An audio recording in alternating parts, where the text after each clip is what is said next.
Gucci. And we are live. Sunday Service, episode number 11. The lucky number 11. And with the number 11 show, we not only have some UFC to talk about, we got some boxing. A very, very important fight went down last night. Tyson Fury versus Alexander Usyk. A fight that went pretty much exactly how I thought it would play out. And it actually played out that way. Then we had the UFC card. Pretty lame card. Not gonna lie, boys. Pretty lame. It was one of the Apex cards that would go down as forgettable because there's nothing worse than a lopsided main event, and then you get a co-main event with no big names really, and then you get a quick finish in the co-main event, and then you get a featured bout of just holding. So kind of a rough Apex card. I know a lot of these Apex cards can kind of over-deliver. Personally, I thought that Apex card was pretty boring and very low level. What up, betting guru? New Jersey betting guru in the IG chat. I'll make this announcement real quick. We're going to go about 10 minutes on the IG live, then we're going to cut it. So if you're in the IG live and you want to come over to the YouTube, I would do that now, just so you don't have to switch in about 9 or 10 minutes before we cut it off. What up, Toffee Coffee in the YouTube chat? You said the fights weren't that bad, bro. I didn't think they were very good. Maybe it was just because I was sitting at home not watching with the boys like we usually do. But I just didn't think it was very intriguing, man. It sucked. Just low-level stuff, man.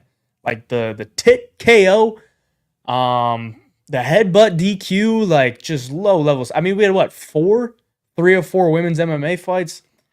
Those are always tough to watch. But shout out to Angie Hill finishing a fight. Angie Hill finishing a fight. Never thought I'd see the day, but we saw it last night. And by submission, too, which was wild, but she's making a lot of improvements. Other than that, so we're talking about the boxing card, the UFC card, and then towards the end of the show, we have to talk about the Jon Jones saga because the UFC 304 card was announced, the full main card for the England card in Manchester, I believe. All those fights were announced, one of them being Tom Aspinall defending his interim title against Curtis Blades, which means, of course, Jon Jones is the undisputed champ, not defending his title, but Tom Aspinall is the interim champ defending his title. Pretty dumb stuff. We'll definitely talk about that. But let's talk about the boxing fight first. Like I said earlier, pretty much went exactly how I thought it would. Now, it was a great fight, back and forth. I thought, overall, I kind of like watching the heavyweights a little bit more than the lower weight classes because it doesn't seem like the skill gap is so wide. Like, you go out there, like we just compared to like Devin Haney versus Ryan Garcia. Ryan Garcia, it was somewhat of a close fight, but Ryan Garcia just had such a massive power edge over him. Even a durability edge. Like, Devin Haney was taking shots. And it was a wide line. Coming into this one, we already knew the betting odds were pretty close, and it ended up being somewhat of a close fight.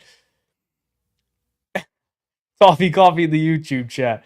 Fury won, bro. You are biased because you bet on Usyk or picked Usyk. Well, I really didn't have that much money on Usyk, so I had like $100 on Usyk, and I actually had a bet on him to win in round 9, which would have paid 40 to 1. So I am salty about that because it didn't cash. But whether Usyk won or lost is not a big deal. I think it more comes down to what I'm most passionate about in that fight is that I think the right guy won and the right guy got the decision. It's like boxing, you never know when they go to the scorecards if they're going to give the guy that actually won the fight the decision. They did. I think Usyk won that pretty clearly. I think Usyk won rounds 1 and 2, and then Tyson started to take over. He started landing a bunch of good body shots, landed that uppercut. He was starting to feel himself. I think he won rounds 3, 4, 5, 6, and maybe I think 7 as well. And then after that, I think it was all Usyk. I think it was Usyk in rounds 8, had the knockdown in round 9, which very easily could have been stopped. If you're Tyson Fury, you have to be thanking the ref there.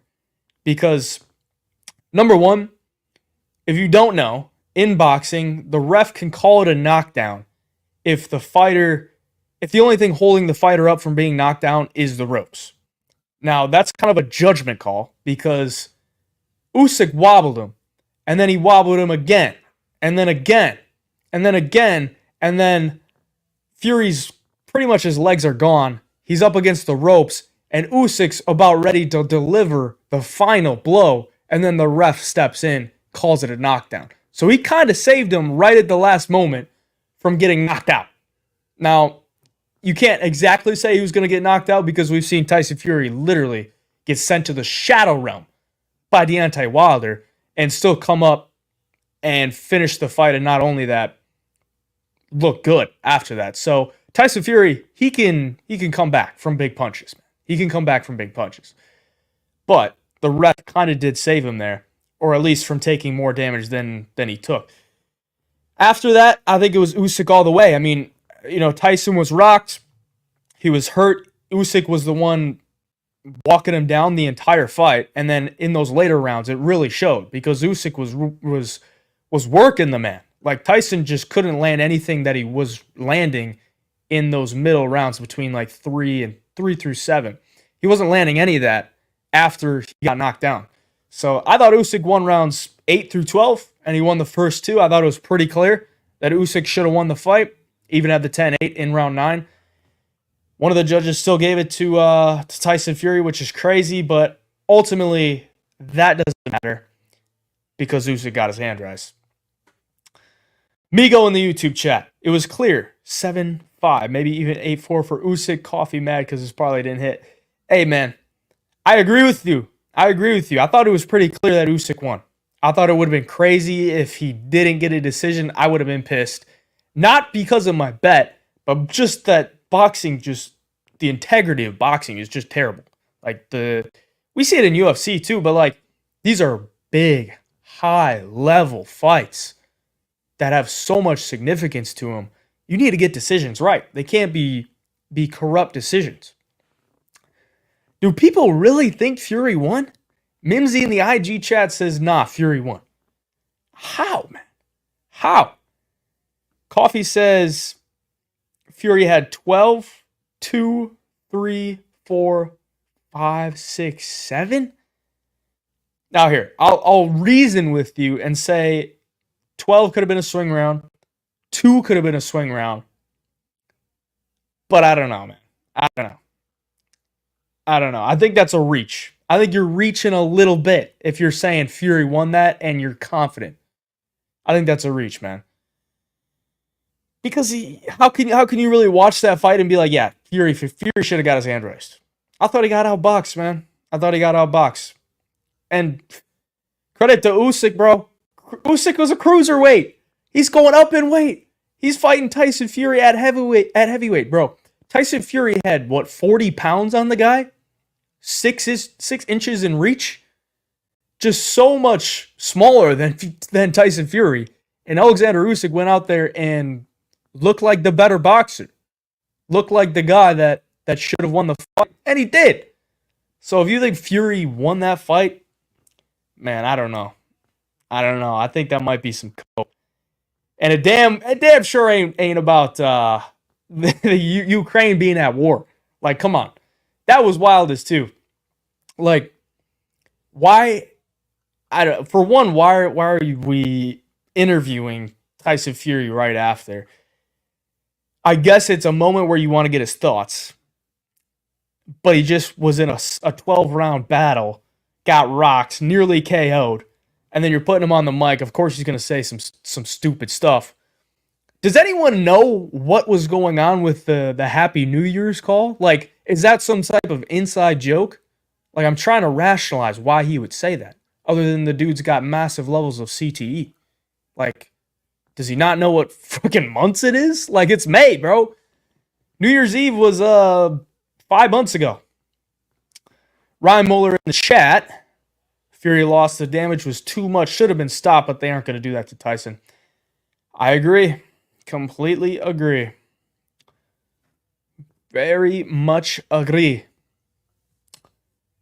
Pecco's picks in the IG chat. Interesting fight. Jailton versus Romanov. Jailton can't strike worth a hell. That's on the 302 card coming up in 2 weeks. We can maybe talk about that later. Maybe we'll save that for the next week's show. That is an intriguing fight. It has to be an inside joke. It's got to be. Is it worth putting money on Dustin Sup, knowing it's a tendency and good odds? I don't know what the odds are. I don't even think the odds are out yet, but of course it's going to be good odds. That would be probably a donation, my guy. I'm not going to lie. Dustin by Sup's probably a donation. But it's MMA, man. You never know. You just don't see guillotines, bro. You don't see guillotines at the highest level. Okay? Anywhere in UFC title fight history, have you ever seen a guy win by guillotine? You haven't. You just haven't. Because at the highest level, guillotines just don't work. They just don't. So maybe Dustin is the first one to pull it off, but I doubt it. Does Dustin even have a guillotine win in the UFC? I don't think he does. I know he goes for them all the time, and it's kind of become a meme at this point, but yeah, let's be honest with ourselves here. Dustin might jump him, but he ain't going to finish a guillotine on Islam. We all want to see it. I agree. I would love to see it, but I'm just trying to be realistic here. Jon versus Jon against Gon. Well, yeah, that's like a different guillotine, though. A different guillotine. So it's not like if Dustin's going to get the guillotine, it's going to be when Islam's shooting a takedown on him, and then he tries to catch him. Jon got Cyril Gane to the ground, got on top of him, and then guillotined him. So it's not like a defensive move. It was an offensive move that he was already in position for. Very different. Very different types of guillotines. And, of course, that's heavyweights. Like, the skill level at heavyweights is just a little bit different. It was a close fight. Tyson wins if he didn't knock him out. I don't know what you're talking about. Tyson wins if he didn't knock him out. Knock him down, maybe, I'm guessing. I'm getting Dustin by KO. Probably won't happen, but won't hurt. I'd probably say that's the way he beats him, by KO, if he does it. I will never put my money on Islam. I hate him too much. Hey man, if you put money on him, then it's kind of a win-win. If he wins, you win some money. If he loses, you get to see the guy that you hate lose. So that's never a bad thing to do. 0 chance on the Gilly from Diamond. We'll sprinkle $5 though. Yeah, here's the thing. I feel like everybody's gonna be sprinkling on the sub. just for the chance. They'll just throw a little sprinkle on some Dustin by sub at like plus 1,000 or plus 1,100, plus 1,200. And it probably won't hit. But, it's for the brand. And why not? Why not? I think we're good on the Fury fight. We kind of went over everything. I mean, I know they're probably going to go into the rematch. I would assume. Usyk broke his jaw during the fight, which is pretty crazy that he still won the fight with a broken jaw, or at least was able to push through that and finish the fight, and not only finish that fight, but do it dominant in those later rounds. So Usyk's a freaking stud, man. I hope they do a rematch just because that'd be a great fight again, and I think it would be super close again. So, yeah, that's pretty much it for that. Let's cut the IG live stream. So if you're in the IG live, come over to the YouTube live. The link is in the bio. Go to my profile, click the link, join the YouTube live. If you're in the IG live, we're gonna cut it here, and we can keep this thing rolling. We're getting to the UFC breakdown, and then towards the end of the show, talk about the Jon Jones saga. Brady, let's cut her. All right, YouTube chat, how we doing?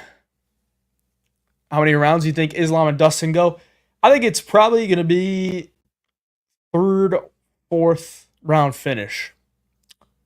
Probably by Islam 3rd or 4th round finish is probably what I'm thinking right now.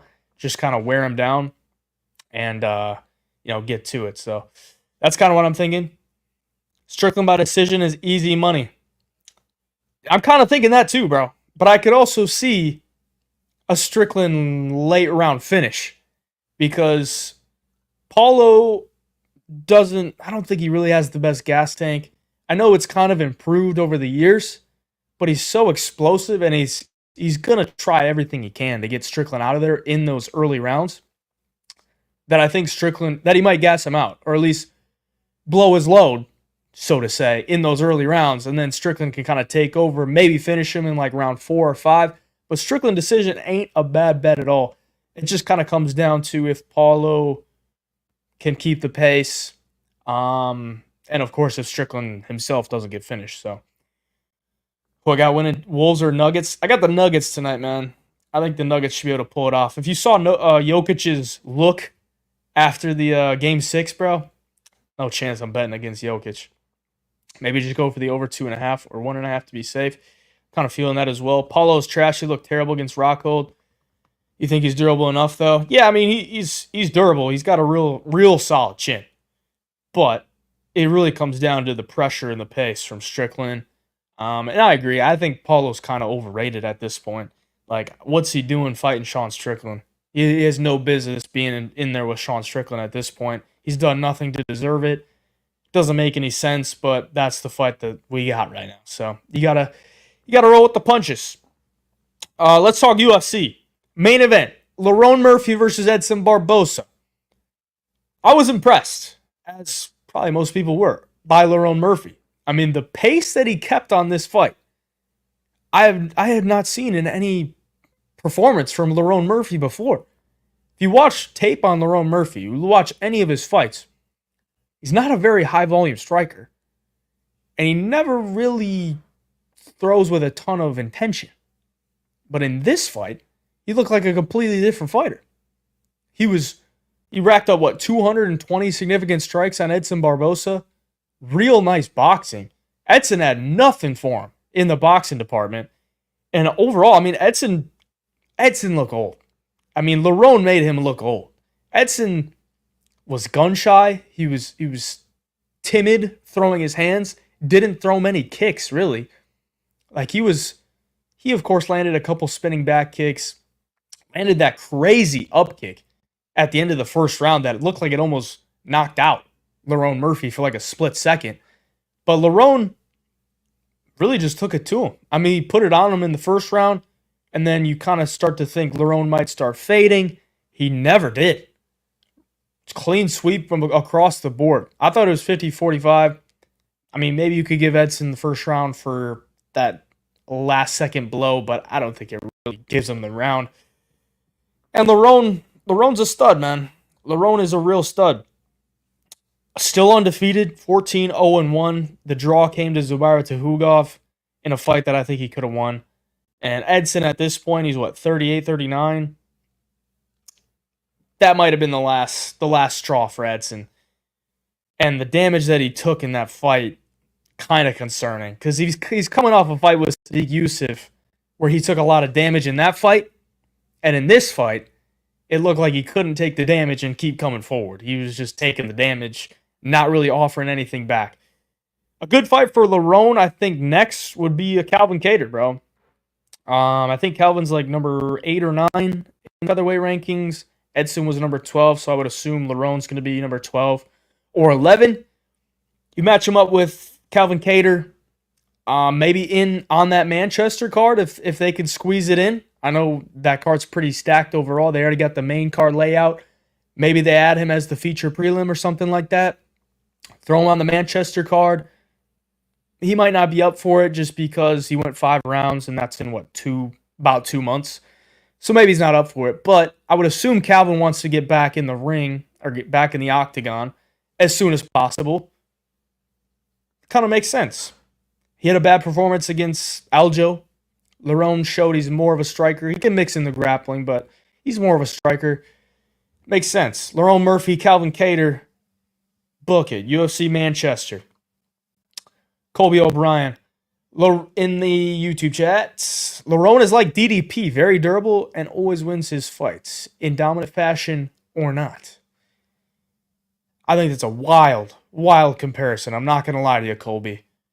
I don't think they fight anywhere near each other.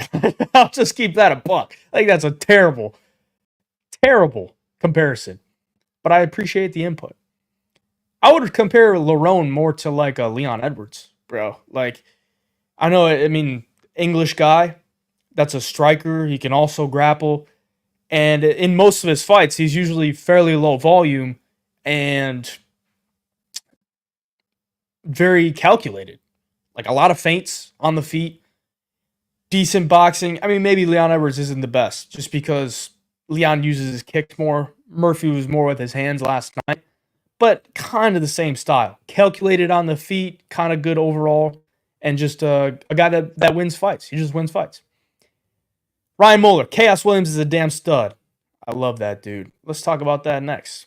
Pico's picks. Does Grant Dawson get back to form after the surprising Bobby Green fight? Bobby is at a pinnacle late in his career. I do think Grant Dawson picks up a win. That's in 2 weeks. UFC 302. I think Grant Dawson should win that fight. I think it's going to be a grapple match, and I think Grant Dawson's a damn good grappler. One of the best, honestly. I think that guy's a stud on the ground. He should win that fight. They need to change the fucking time of that card. Yeah, I agree. UFC 304 at that time is disgusting. Migo in the chat. Someone said Diego Lopez versus Lerone, but I'd rather Diego go up higher in the rankings. I agree. Diego deserves a guy higher up in the rankings. Yes, Grant is fighting way lower level guys. Yep, 100%. Very impressive on both ends, to be honest. I just can't believe Edson didn't fall. Bro, I know Matty had Lerone Murphy by KO to cash a parlay. That had to be brutal, sitting there for 5 rounds and not getting it. It looked like every shot that Lerone was hitting him with, like Edson just got stunned for like a second. He was just like, bing, it's just super weird reactions to these punches, but he never went down. You're not talking, okay, Kobe in the chat. Not talking about the fighting style, just game planning and durableness. That's a little bit better, I guess. Lerone is a Leon with less power and way more volume. I agree. Interesting fight because of his progression. Bilal versus Leon. I've lost so much money fading Bilal in his last 3 fights. Man, is looking good. Very interesting fight. And if you don't know already, I did on my YouTube channel here, I posted a video talking about all 5 of those fights and my initial picks of those fights. So after we're done here, check that out on the YouTube channel because I went over every single fight. I don't want to reiterate everything I just said on here, but because we got other stuff to talk about.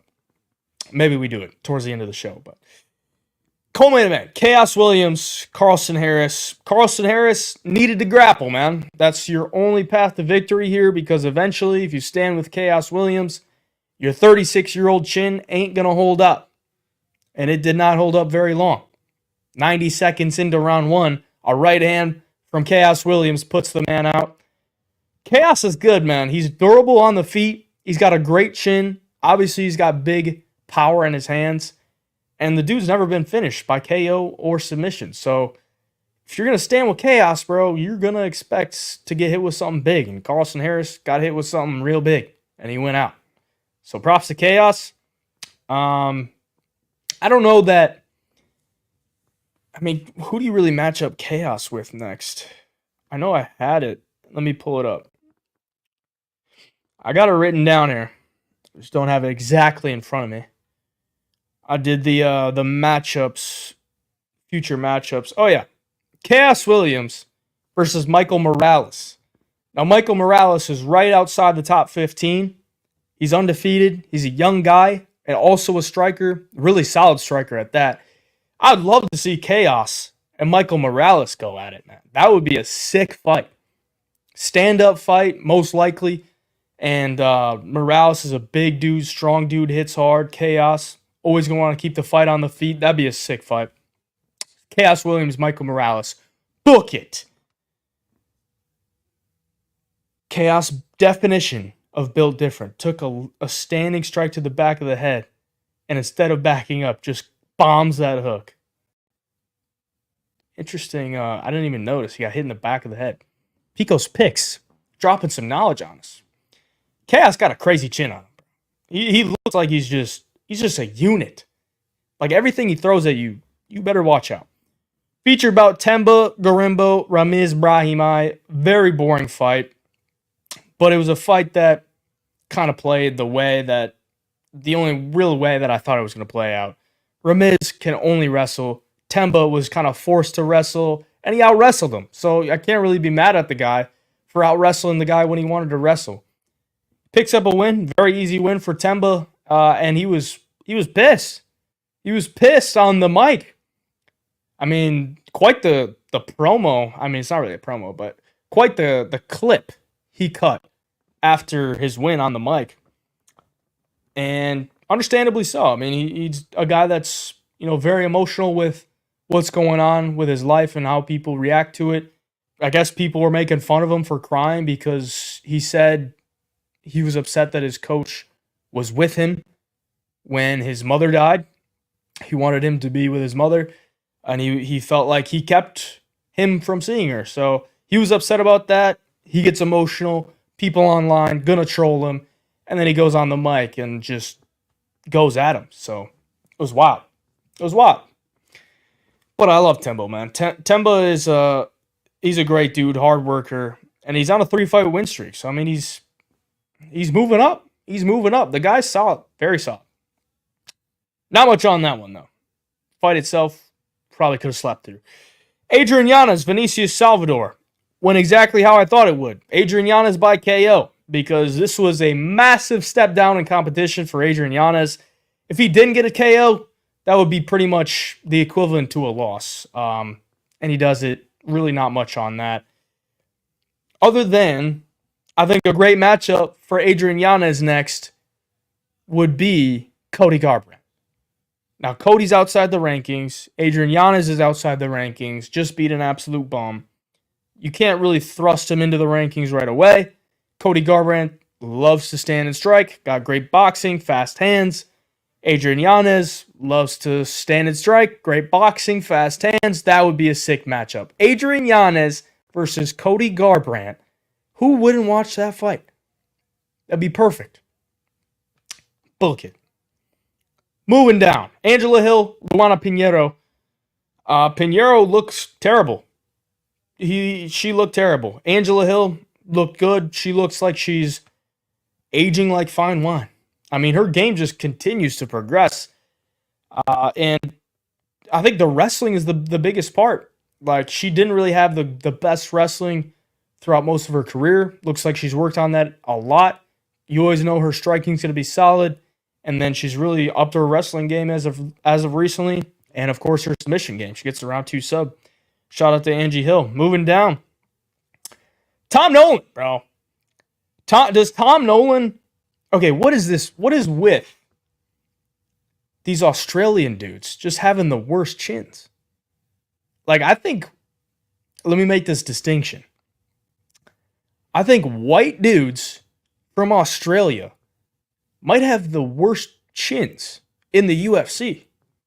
If you think about it, the guys that are white from Australia, Jamie Malarkey, Shannon Ross, Tom Nolan, Alexander Volkanovski. I'm not going to say it, man, but white dudes from Australia might have the worst chins in the UFC right now. I mean, the only guy that I can think that's white and from Australia that has a good chin is Jack Della Maddalena. But he's got insane hands, so he can hide his chin behind those insane hands. I don't know, man. Tom Nolan gets the win, but holy shit. How do you get dropped by Victor Martinez, man? Like, seriously. How do you get dropped by that guy? Victor Martinez is terrible. He's not good. He's the worst guy on the roster. They gave him to you for a reason. You get dropped by him, and then he landed a knee, and he gets the first round TKO. But, man, white dudes from Australia, those chins just don't be holding up. What are they doing? What are they doing out there? I guess you could give Steve Usyk, too. Steve Usyk's chin is pretty solid. But a lot of those guys from Australia that are not the Samoans, those chins, they don't hold up very well. Moving along. Umar C, first round sub, went exactly how I thought it would. Umar C, Great wrestler, great grappler, did exactly what it needed to do. Pretty easy win for him there. Not much on that. Melissa Gatto, Tamires Vidal, the Tit KO. The Tit KO.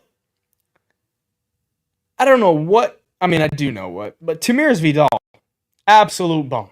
Absolute bum. How do you get punched in the boot and then say, hold on, ref, that hurt. Hold on, I got to take a break. And the ref did everything perfect. He's like, if you're trying to stop the fight yourself, I got to stop it. That's it. But Tamires Vidal takes a little jab to the boot. And she's like, I'm out. Now, maybe it's because she was getting her ass whooped in those first 2 rounds. And then she gets punched in the boob. And she's like, yeah, I'm going to use that as an excuse to try to get out of this. Maybe that's what she did. But I would assume, man, like, you've been punched in the boob before. You've been training MMA for how long? You've been punched in the boob before. It's not like a fight-ending punch, okay? So, I don't know. Just weak stuff, low-level stuff. Tamires Vidal is straight trash, and Gatto picks up a win. Down the card, Abus Magomedov remembered what his last name is in this fight and just wrestle-fucked Warley Alves. I can't believe Abus Magomedov can wrestle that well. Well, actually, I can. I can believe that he can. But he's never really shown it in the UFC. And I guess he went into that one being like, I got to win this fight by any means. Now, he's usually a kickboxing striker, but he just grappled him up. Path of least resistance. Warley was tough enough to make it to a decision, but Abus dominated that fight.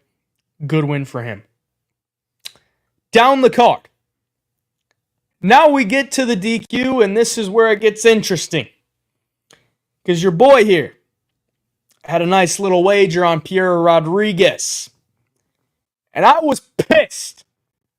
Because Pierre Rodriguez, I don't think should have been DQ'd. Now, I understand those headbutts were intentional. Or at least they looked intentional. But you have to take it into context. Ariane Carnelossi lost the first round. She's losing the second round. She gets kicked in the face, dropped to the ground. Pierre Rodriguez lands some big punches while she's on her way to the ground. She's in the guard. Ariane Lossi's holding on to her arms so that she can't punch. She's trying to adjust or at least get her wrists out so she can punch her to try to finish her. A lot of adrenaline's going through her right now. She's about to get a finish, her first UFC finish. And in that process, she tries to yank up, she misses, bang, headbutt. Mark Smith tells her, watch out for the head. She does it again, same thing, headbutt. Now, there was like a 2-second window between the warning from Mark Smith. If you have all this adrenaline in your body, trying to finish this girl on the ground. You also probably don't speak the best English. You might not even hear Mark Smith and what he's telling you. You're trying to finish the fight. You might not even have the mental capacity to realize what's happening. So yes, she headbutted her twice. But should she be DQ'd? I don't think so. I think that should be a no contest. Like, yeah, it wasn't a completely accidental. Like, she's trying to get out, bang, their heads clash. She's trying to get out, bang, their heads clash. But you have to take it into context. Like, she just almost knocked her out on the feet.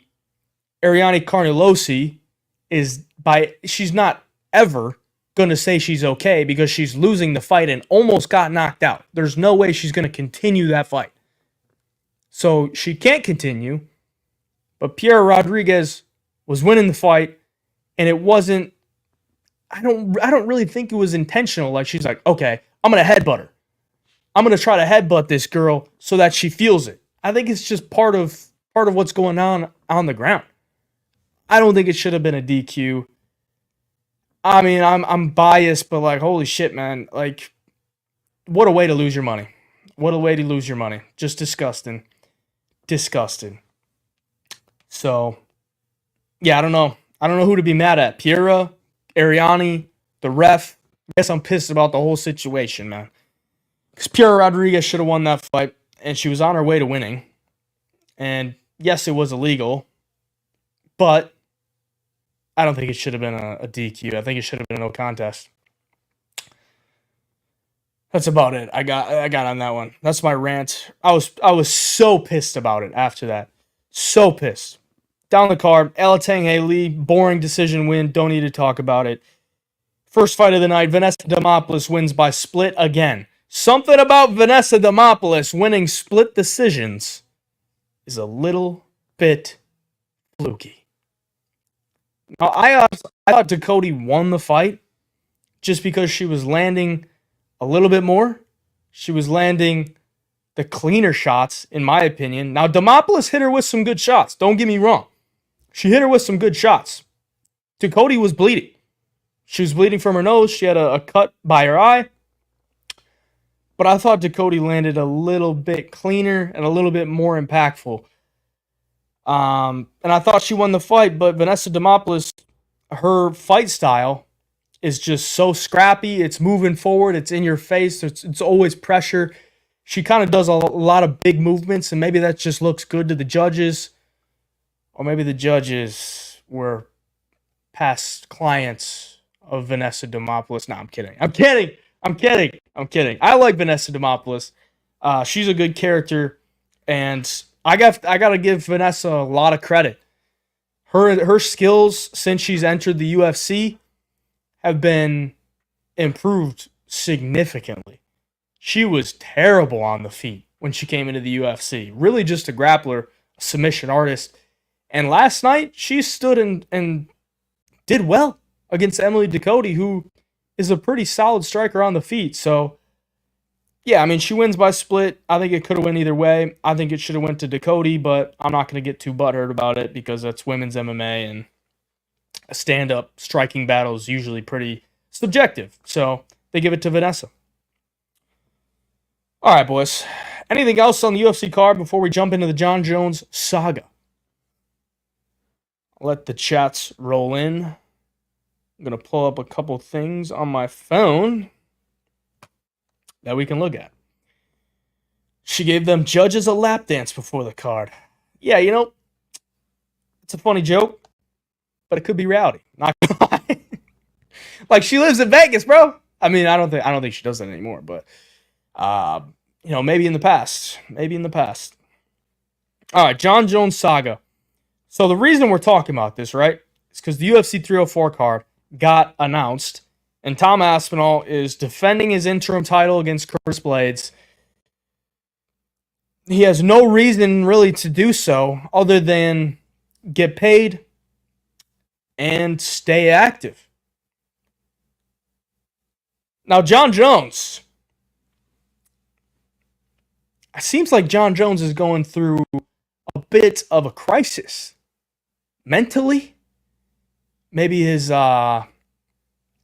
pride or his ego is getting hit a little bit because not everybody's on their knees sucking him off. They're actually kind of pissed at him. I'm pissed at him. A lot of MMA fans are pissed at him because what are you doing, man? What are you doing? You're Jon Jones. You're supposed to be the GOAT, the guy that's undefeated. Well, not technically undefeated because you cheated and you lost once by DQ, but everyone kind of claims you to be undefeated. You're the best in the world. You're the heavyweight champ. Why would you not just take any fight that's offered to you? If you're the best, why not take the guy that's next in line in Tom Aspinall? Why?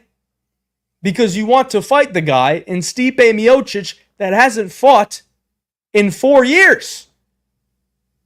The guy that you said yourself from these DMs on Twitter from my boy Willet Skillet.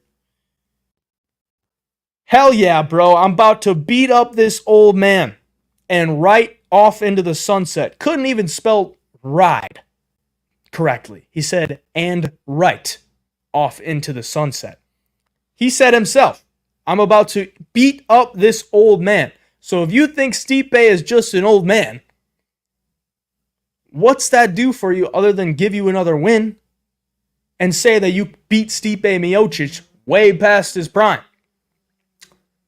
There's a guy in his prime right now in Tom Aspinall that has the interim belt that proved himself to be on the level of a champion. The guy that everyone wants you to fight. And you're just denying the fact that he could beat you by not taking the fight. Now, here's the thing with the Jon Jones meat riders is they all say, "Oh, John, like, what do you think John would do to Tom Aspinall?" Well, we don't know. We don't know because they haven't fought. They always go back to what Jon Jones has done, and they're like, he did this to everybody else. Okay, he went to a split decision with Dominic Reyes. I don't think it was a split. I think it was a unanimous decision, but it was a fight that was super close. Dominic Reyes arguably should have beat Jon Jones. Thiago Santos went to a split decision with Jon Jones. He doesn't always go out and smoke his competition. He doesn't go out every single time and win the fight by a landslide. So he can be beat. Tom Aspinall is the bigger guy, true heavyweight, has real legitimate skills with his hands, real skills on the ground. It's a tough matchup for Jon Jones because, one, he can't match his power. He can't depend on his ground game. And he's older. And he may be a bit smaller.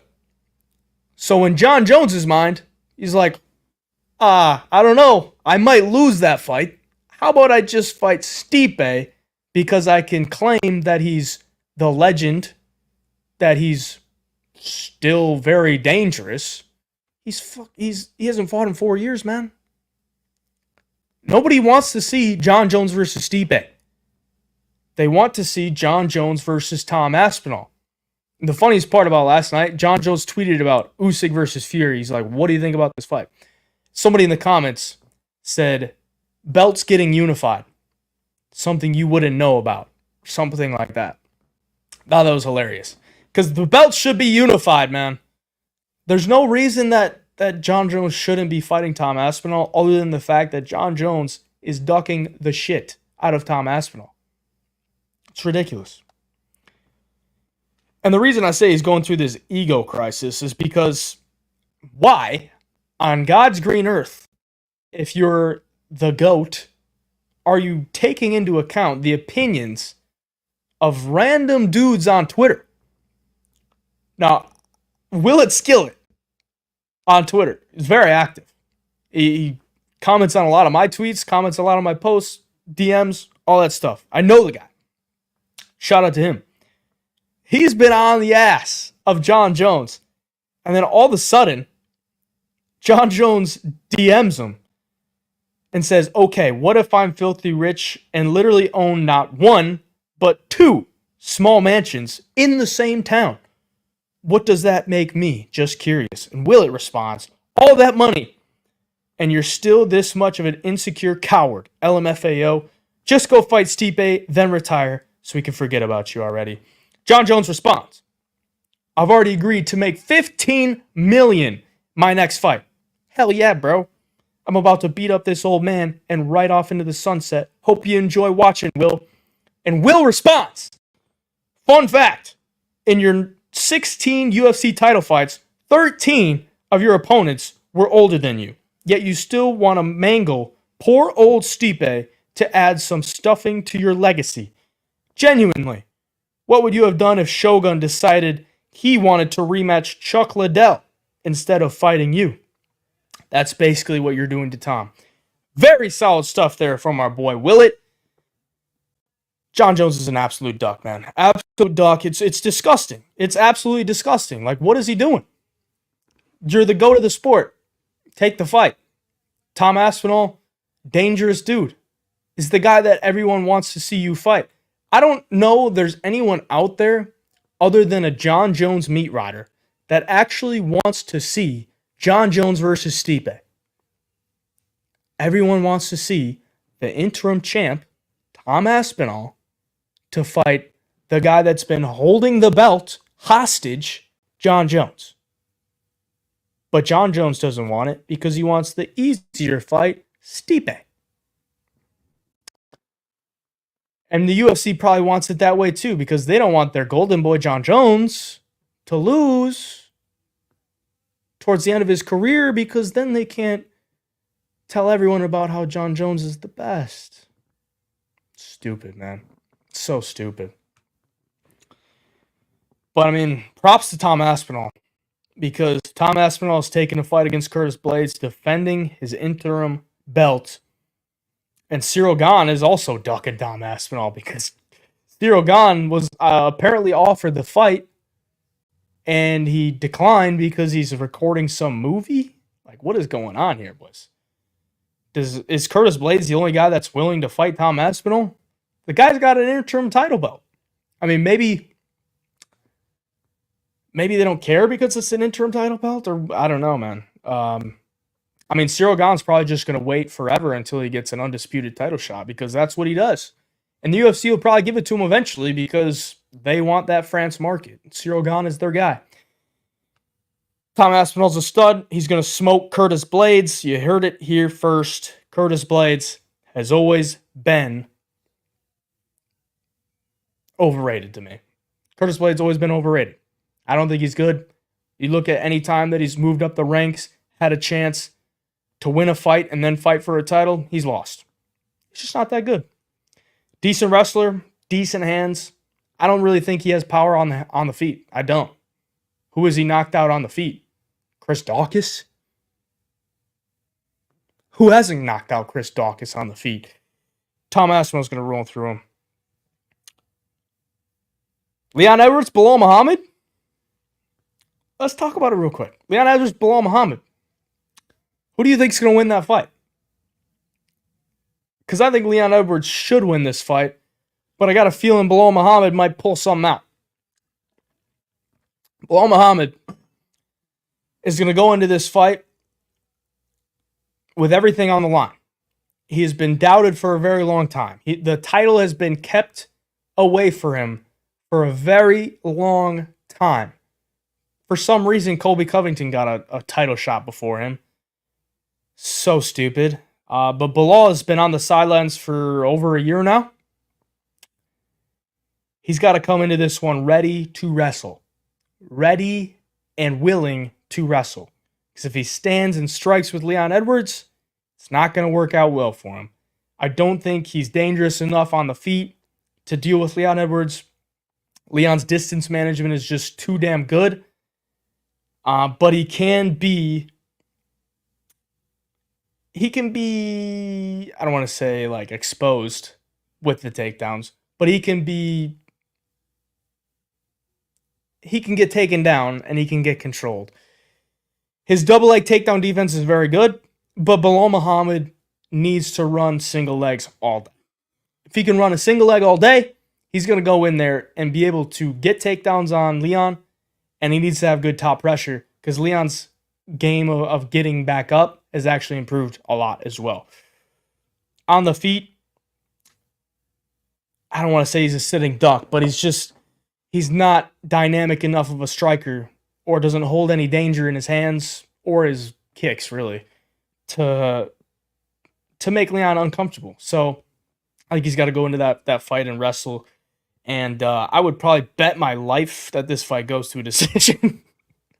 Because Leon's not a guy to take risks. Belal, he took a beating from Jeff Neal, and he was able to make it to a decision. I know he's been knocked out by Luque, but that was a long time ago. I don't think Leon's really got anything crazy in his hands to put him away, other than maybe a head kick. I think this fight goes to a decision. And Belal, they call him, remember the name. No. They call him, remember the decision.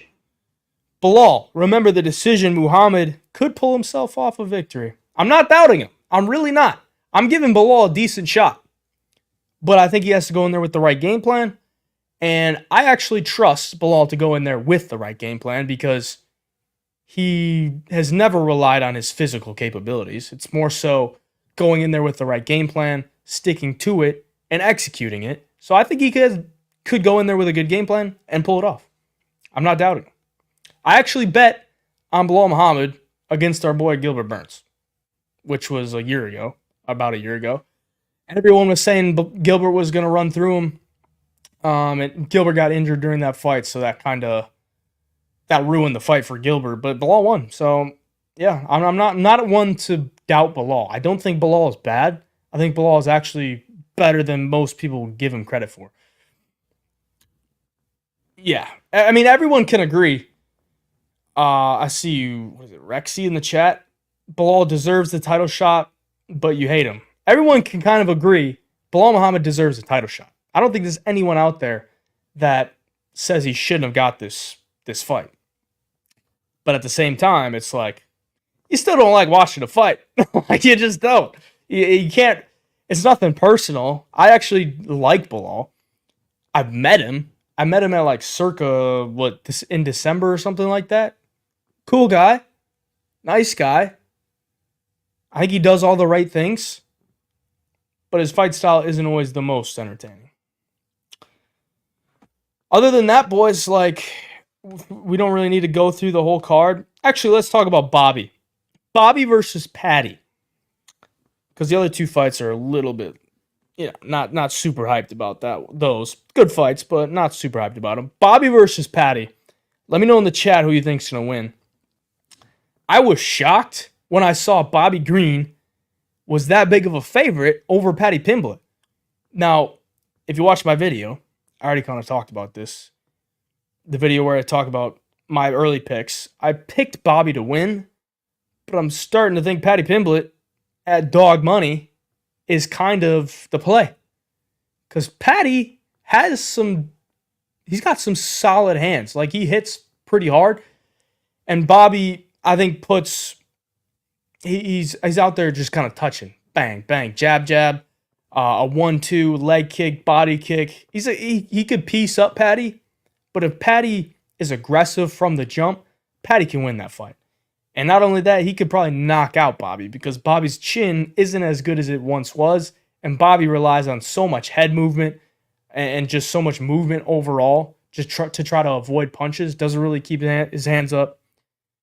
And as you get older, your movement starts to slow down and your durability starts to slow down. Paddy, being the aggressive striker that he is, I think could catch him on the feet and win the fight. I don't think Paddy's grappling is going to be super effective here unless he rocks him first or is able to take the back. Because Bobby's got pretty solid wrestling. He's not a fish out of water on the ground. So Paddy's got a good shot. I think eventually I'll switch my pick to Paddy. But initially I thought Bobby should win the fight. Kind of leaning more towards Paddy now. We can wrap it up there, boys. So we talked about Usyk, Fury. We talked about the UFC Vegas card. And then we ended with Jon Jones, Saga. And we touched on a little bit of the UFC 304 card. We'll be back here next Sunday. Maybe. There's really nothing going on next week. Like, nothing. I think there's a wild... No, it's not. That's the week after, I think. Wilder versus Zhilei Zhang. Boxing match, I think, is after. But UFC 302, the first week of June, going to be in a real solid card. Dustin Poirier versus Islam. Sean Strickland versus Paulo Costa. Looking forward to that. Next week, there's no UFC. So take the weekend off, man. Enjoy it. I probably won't because Saturday without UFC really sucks. But appreciate y'all for watching. Stay tuned to the channel for more content. We'll be pumping it out. Like and subscribe if you enjoyed. Until next time, Hayjivepicks.